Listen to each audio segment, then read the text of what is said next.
सुनहरे गोबर की कथा।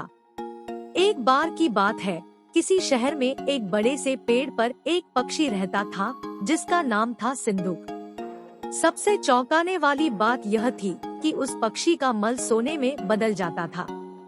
यह बात किसी को भी पता नहीं थी। एक बार उस पेड़ के नीचे से एक शिकारी गुजर रहा था। शिकारी उस पेड़ के नीचे आराम करने के लिए ठहरा। वो आराम कर ही रहा था कि इतने में सिंदूक पक्षी ने उसके सामने मल त्याग कर दिया। जैसे ही पक्षी का मल जमीन पर पड़ा, वो सोने में बदल गया।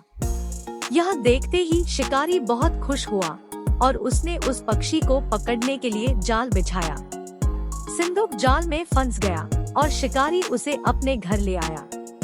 पिंजरे में बंद सिंदूक को देख शिकारी को चिंता सताने लगी कि अगर राजा को इस बारे में पता चला तो वो न सिर्फ सिंदूक को दरबार में पेश करने को कहेंगे बल्कि मुझे भी सजा देंगे। यह सोचकर डर के मारे शिकारी ने खुद ही सिंदूक को राज दरबार में पेश कर राजा को सारी बात बताई।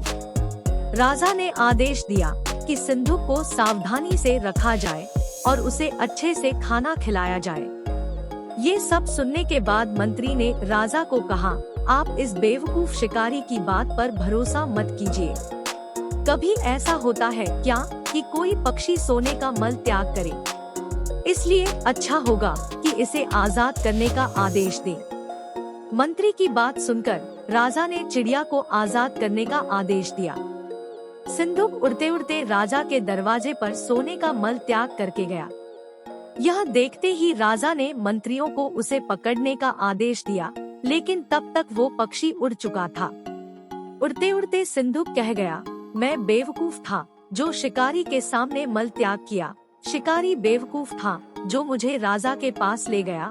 राजा बेवकूफ था जो मंत्री की बात में आ गया। सभी बेवकूफ एक जगह ही है।